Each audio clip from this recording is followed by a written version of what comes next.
collaboration with the Cyprus Mail, this is the Cyprus News Digest with Rosie Charalambous.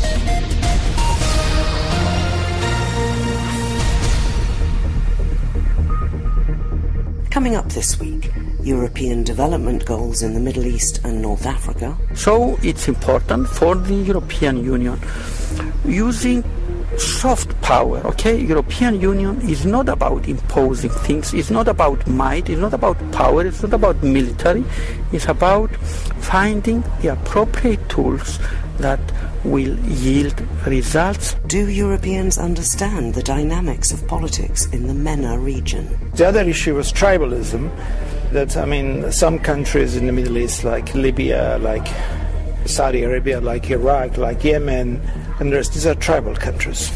And the loyalty to the tribe is at least as powerful, if not more powerful, than the loyalty to the state. We'll hear about an exhibition marking International Day for Biodiversity.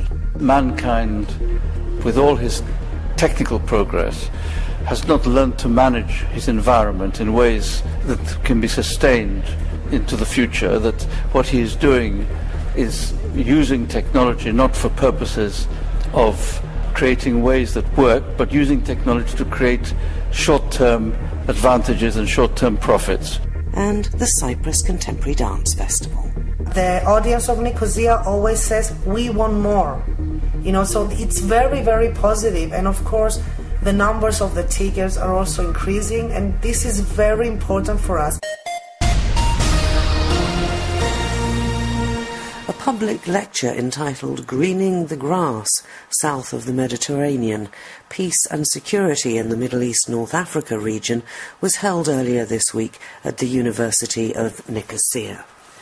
One of the keynote speakers was Cyprus' former ambassador to the European Union and Deputy Minister for European Affairs, Andreas Mavroyiannis. I asked him afterwards to outline the points he'd been trying to make.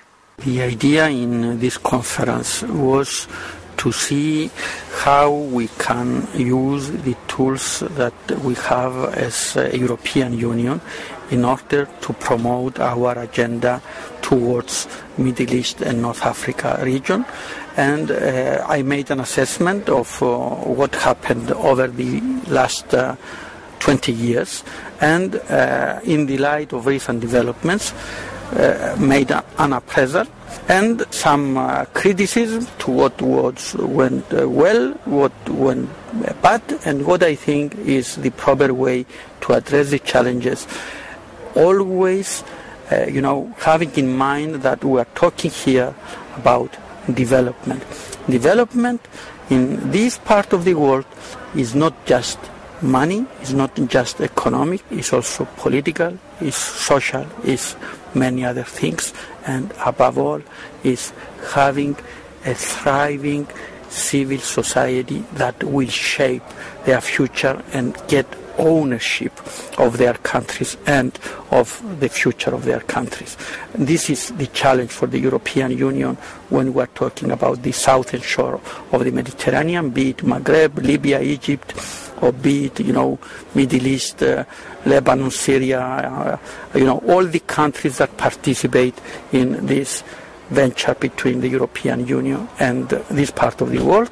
And also, I was trying to put what is happening here into the broader perspective of 2015 being the year where we need to assess what we have achieved in terms of Millennium Development Goals, where we failed, and how can we get it right from now on.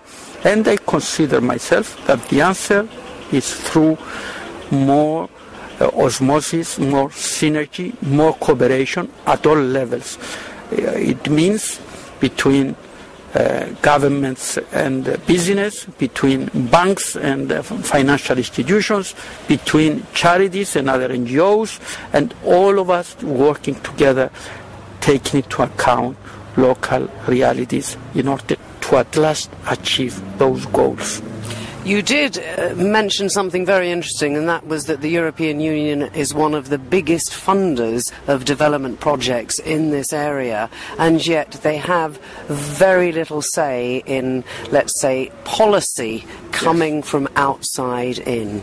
Yes, indeed, and this is something, there is an ongoing reflection in the European Union, and I gave the example of the Middle East peace process. We are the number one donor, and we don't have a lot of clout in developments there.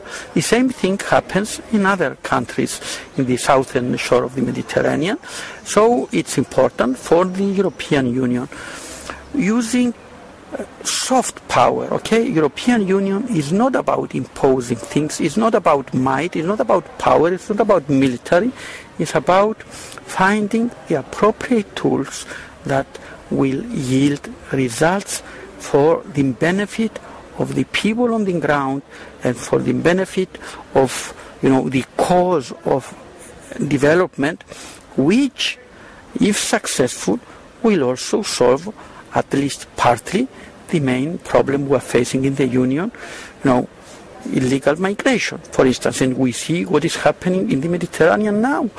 Is it consistent with our principles and values to see all those people drowning in the Mediterranean every other day? You understand that this puts into question all the fundamental things we stand for. It's not just, a policy like another. It's fundamental. So we need to get it right.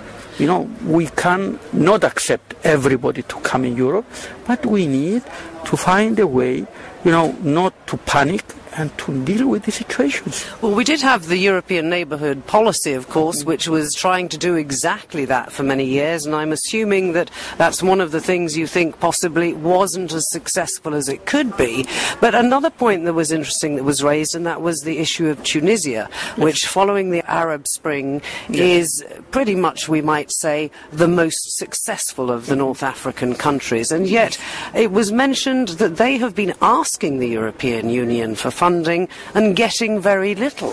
Is it that we only look at the European Union at countries that we think are in trouble, and therefore, rather than spending money on something that would extend possibly stability, we're trying to create stability? Surely the long-term solution is actually with the former.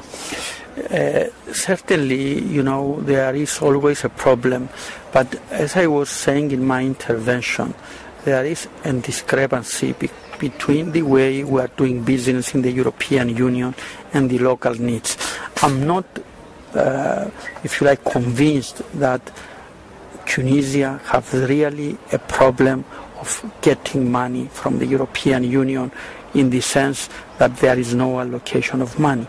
There is a problem in knowing how to get the money, knowing how to get through the red tape and the procedures, and knowing what kind of projects you can fund and this kind of stuff. So the European Union is not anymore about just helping the budget of a country. It's much more complex, and if done well, this will be more effective. So we shouldn't, oversimplify. Tunisia needs money, so just give them money. Oh, I don't think anybody's saying that, but maybe you could help them understand how they can go about getting funding for projects that would possibly be viewed favourably. Absolutely. This is what we need to do, and this is what I believe should be now, and in particular with countries like Tunisia, the main task of the Union for the Mediterranean. Ambassador Andreas Mavroyiannis, former Cyprus Deputy Minister for European Affairs and Ambassador to the European Union. I also spoke to Professor Farid Mirbagheri from the Department of European Studies and International Relations at the University of Nicosia. He too raised some interesting points. I was talking about the main challenges facing the Middle East and North Africa region.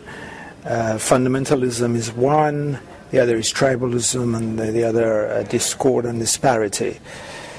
Fundamentalism, it's a phenomenon which has gripped the region and actually the globe. It has come, I talked briefly on the causes of this, partly because the Pan-Arabism and Arab nationalism failed to do anything about a Palestinian problem. And why do you think that was? Because one is Arabs are not united. They're very divided people. So it's a mistake for us in the West to think of Arabs as one sort of unit. Oh yes, absolutely, absolutely. You know, usually they say the enemy of my enemy is my people. It doesn't apply to Arabs because a lot of them, even now, you see Saudi Arabia and, for instance, Qatar. I mean, they are two regional allies in the Gulf, in Cooperation Council, whatever, GCC. But they have different opinions with regard to the Muslim Brotherhood in Egypt. Egypt has the same similar problem with Qatar. No, it is particularly after the defeat in 1948, when they were defeated by the Israelis, they wanted to blame one another, who was at fault for that defeat. But when there's credit, they're all running for, competing with one another. But this is, of course, a global, a universal phenomenon. But and they are not immune from it. They are not terribly united. So that partly the not being able to do anything about the Palestinians was one issue that gave rise to fundamentalism. Then, of course, we had the Islamic Revolution in Iran in 1978. That again boosted the fundamentalist drive. Then we had the Soviet invasion of Afghanistan, and then the United States using the Muslims, fundamentalists, promoting them to fight the Soviet occupation. All these together brought about the situation of fundamentalism, what we have today. And of course I did mention that fundamentalists get a lot of publicity in the Western media, which is not necessarily a good thing. I think perhaps the media has to be more selective and more careful in broadcasting everything and anything to do with fundamentalists. Even though it may push up their ratings, I think it may give the wrong signal to the perpetrators of acts of terrorism, and they think by getting publicity they get their Andy Warhol moment. Absolutely, absolutely. So that's another factor that has encouraged fundamentalists. The other issue was tribalism.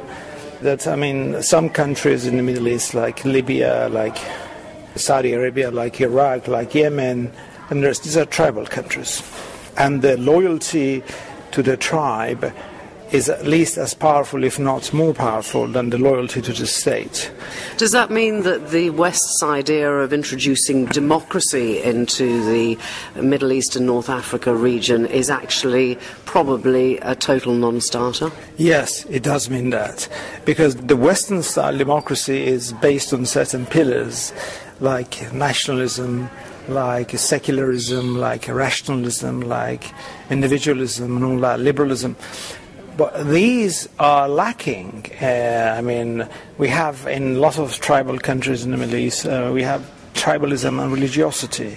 They stand opposed to the sense of nationalism that the Western democracy talks about, or the kind of individualism that the Western style of democracy talks about. Which means then that Western governments should perhaps go back to the drawing board in terms of their foreign relations with all of these countries, because we've just been assuming that we can get them to think like us.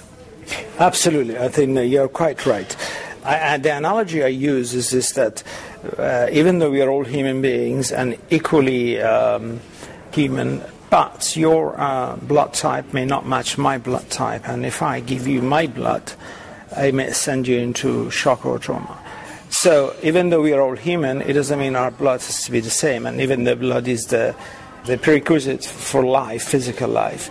The same for freedom. Freedom is a prerequisite for spiritual and intellectual life and development. But it doesn't mean that every freedom, every kind of expression of freedom has to be the same all over the world. Which brings us to the discord and the rest of it that you were talking about, particularly with the Shia-Sunni divide in the Muslim world. Absolutely, absolutely. This Shia and Sunni divide, which is a very old divide, unfortunately, in the Muslim world, and now we see its manifestation in very bloody terms, unfortunately. This has left its mark on the region. And I believe it is not being helped by the way some countries in the world are treating the subject. As I think I may have said before, it's difficult for some people in the Middle East to believe that strong armies like Saddam army with 600,000 strong army can be toppled and disarmed in a few weeks, but an army of 40,000 people like ISIL cannot, and will take years. Why is that? I mean, there is definitely a kind of dissonance here. I mean, the kind of lack of, consistency here, logical consistency. And this means that perhaps some of the fundamentals of fundamental assumptions of many people about how regional developments take place may have to be reviewed. Professor Farid Mirbagheri from the Department of European Studies and International Relations at the University of Nicosia. Keep up to date with events in Cyprus and around the world with the Cyprus News Digest. Joining us on the Cyprus News Digest this week, we have Anastasios Leventis, who is the chairman of BirdLife Cyprus. He was one of the speakers at the launch of a fantastic photo exhibition that will be running through till June in the Palouriodisa Old Market in Nicosia, called The 34 Wonders of the World. Can you just outline what you said at your speech at the opening? Because it did cover so many aspects of our threatened biodiversity, and it was opened, of course, on the 22nd of May, which was World Biodiversity Day. Yes, well, this event was organised to celebrate that, and it was timed to coincide with this day. What I said, very briefly, was that the collapse in biodiversity is a reality, that mankind, with all his technical progress, has not learned to manage his environment in ways that can be sustained into the future, that what he is doing is using technology not for purposes of creating ways that work, but using technology to create short-term advantages and short-term profits, with long-term concepts and long-term ideas relegated to secondary importance. So this date is really to underline the threats facing biodiversity on the Earth, which are caused mainly by human intervention. And there's an appeal to people to change the way they think in terms of sustaining life on the planet, in terms of stopping the problems which lead to the reality of things like global warming and climate change, to stop the way we're undermining our future as a species on Earth and on the planet. And the future of our children and our grandchildren, of course. We don't think, do we, further than tomorrow? Absolutely. And that's the big problem, because we think in terms of our own advancement, in terms of wealth, in terms of benefits, in terms of what we can do now. We don't think what will happen in 20, 30, 60, 100 years for our children and their children. And of course Cyprus in the Mediterranean is one of the 34 areas that is considered at risk, the Mediterranean basin. And we've been hearing recently about threats to the bee eaters from our beekeepers. We all know, and you mentioned in your speech about the illegal bird trapping, and we seem over the years not really ever to have approached that in a way which will show people that it is not something we really ought to be associated with anymore. Yes, absolutely. I mean, first of all, well, dealing briefly with the point of bees and bee eaters, I mean, the bee eater obviously does consume bees, but what people don't realize is that it is a very, very marginal predator of bees, and that it consumes possibly as many hornets as it does bees. Now, the biggest enemy of the bee is actually the hornet. I have photographs of hornets carrying bees out of a hive and taking them back to eat. So actually, you could say that it is an entirely natural process. The problem with bees is not bee eaters. The problem as you rightly pointed out earlier, it's a matter of the way chemicals are being used in agriculture and various aspects of that weakening bees, and then so what can we do to educate people to see where the dangers really lie? Because it's very naive, surely. Nature has worked brilliantly for millennia. Yeah. And to turn around and say, well, these are eating our bees, therefore we need to be able to shoot them, is not the answer, obviously. No. But how do we go about, is there a program in the government areas of Cyprus to say, we need to educate these people as to where the dangers really lie? Well, yes, that's one aspect of it. But of course, the most important aspect is actually to apply the laws that exist already in terms of protecting habitats, natural areas, landscapes, and species, which exists already within Cyprus and within the EU accession process. I mean, Cyprus is a signatory to all these treaties. And yet the bird trapping on massive scale continues. And that's a massive you mentioned millions of birds. I mean, it's going up is the worrying thing, isn't it? Yeah, it is. And the big problem with bird trapping is that it's, first of all, it's something which is not sustainable because, first of all, you're actually trapping something which you don't breed yourself. I mean, all right, you can argue about shooting and this and that, but in fact, if shooting is carried out with a legitimate background and properly applied laws, then it's sustainable because, all right, birds are introduced, are bred for shooting and so on, so it's something that can be sustained. In this case, these birds breed naturally, and they don't breed in Cyprus. They're on migration through Cyprus. They're not even the property of Cyprus. They're somebody else's property. So the other big problem with the bird trapping is that, all right, there was a kind of tradition of eating ambelopoulia and so on, and this is considered as a delicacy, and people have been indulging in this for years. And if it was done on a small scale, it wouldn't have damaged nature too much. But the money involved now is such that the scale has increased dramatically. Exactly. The real problem is that it's fallen into the hands of people who are not honest businessmen, people who are working under the law, who are breaking the law and who know it, and who are organized in gangs and who do it with that kind of background. So it's almost industrial in scale now. Yeah, it is. But the other thing, of course, is that it's indiscriminate. You put out lime sticks and mist nets, and you catch all sorts of very seriously endangered birds too. I mean, the ambelopoulia itself, which is the black-cap warbler, is not endangered, but it's certainly protected. Other birds that are caught, and surveys done 25, 17 and about 15 years ago, separate surveys done in various parts of Cyprus where bird trapping is a large business and was then already a considerable business, something like 17%, an average of 17%, nearly 20% of all birds trapped were in fact nightingales.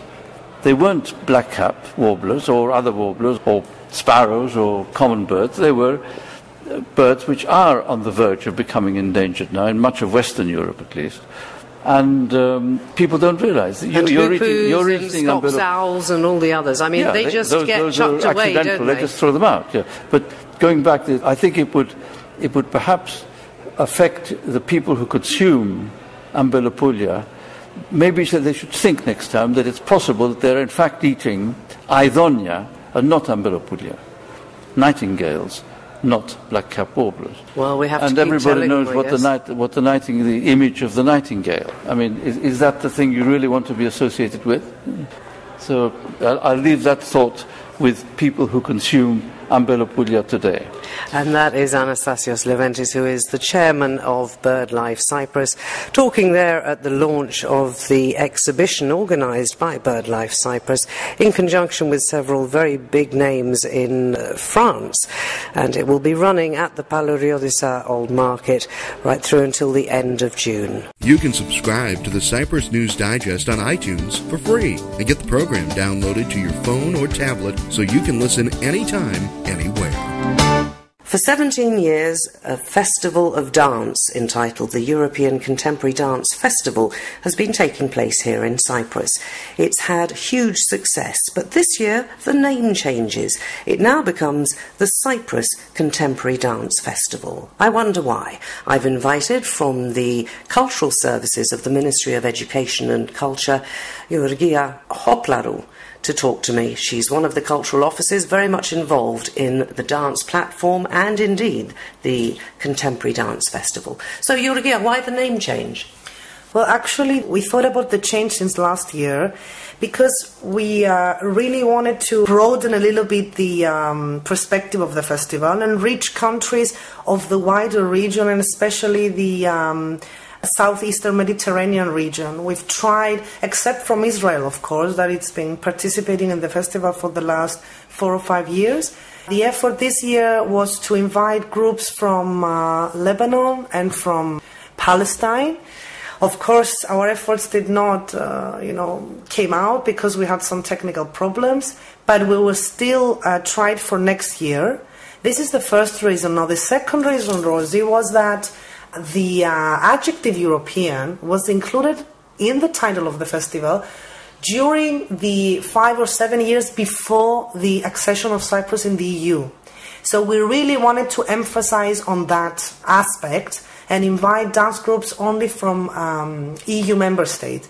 But this is now we're in the EU more than 10 years, so it didn't serve anything. The purpose was fulfilled. Now we're a proper member state of the European Union, so we didn't need to have that anyway. So you've broadened the scope, and it will include the neighbourhood of the European Union. And this of course, is the objective. European neighbourhood policy is a very high priority for them, so I guess that's a very good thing to do. And we're right at the crossroads of all the countries you mentioned. Exactly, and you know what? I really think that the culture is actually the best platform to build trust and cooperation and, be involved in a dialogue with the neighboring countries. I really believe in that.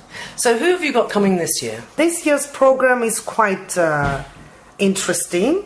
Total, we have 9 countries: the Netherlands, Greece, Spain, Sweden, Switzerland, France, Israel, Italy, and Cyprus, of course. Just to mention that this year Cyprus is going to be represented by 4 dance groups and not 3 dance groups as normally.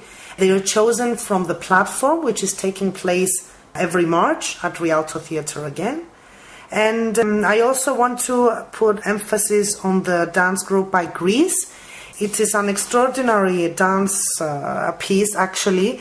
It was the last year's co-production of the dance group Rootless Roots and the Festival of Athens. It received, very, very positive comments, and we're very lucky to host it this year in our festival. So we've got these various performances, and it is basically based at the Rialto Theatre in Limassol, but you're expanding, I think, as well now to Nicosia. Yes, the festival is taking place primarily in Rialto, which is our main collaborator in the organization. But this year we have managed to put some more performances. We have an increased number of performances in Nicosia, also at Pallas Theatre, because there's the audience in Nicosia is starting to build in contemporary dance. So this year we have 5 performances in Nicosia, and for the first time we have 1 performance at the Dance House of Nicosia. So we're going to host one of our performances at the Dance House Nicosia, not at Pallas Theatre, where it normally takes place. Now, I think in the past you used to have buses laid on for people to go down to Limassol. Because some of the performances are taking place in Nicosia now, are you going to continue with that? Yes, definitely, and I would like to stress that this is a free transportation. For the audience of Nicosia, they can take the bus from Athalassos Avenue at the Center of Crafts, at the beginning of Athalassos, the Handicraft Center. They can take it from there, and it's going to take them to Rialto Theatre. It's for free, and it's going to be offered for all the performances that are not presented in Nicosia.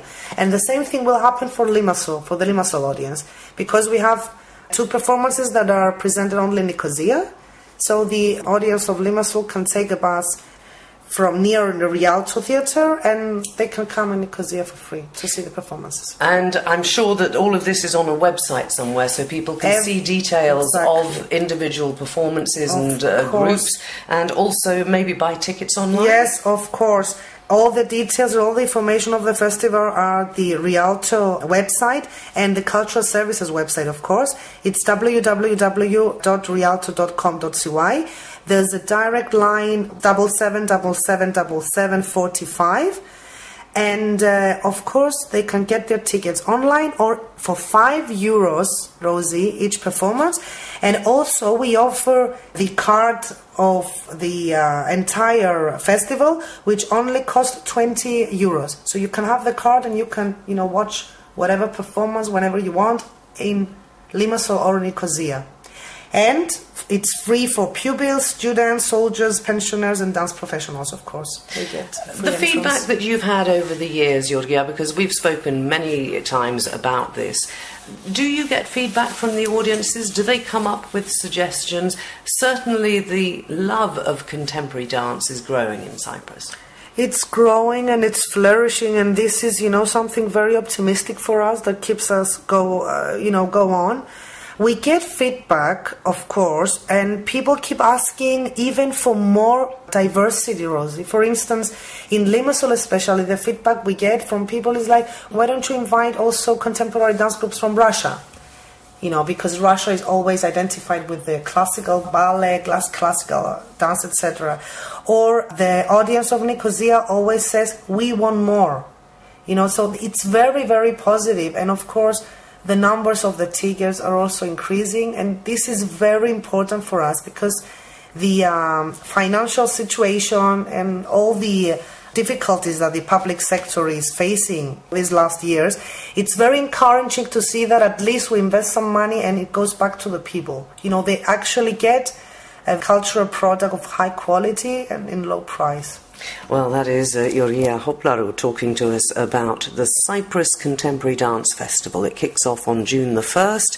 It runs until the 30th of June. You can get details at www.rialto.com.cy.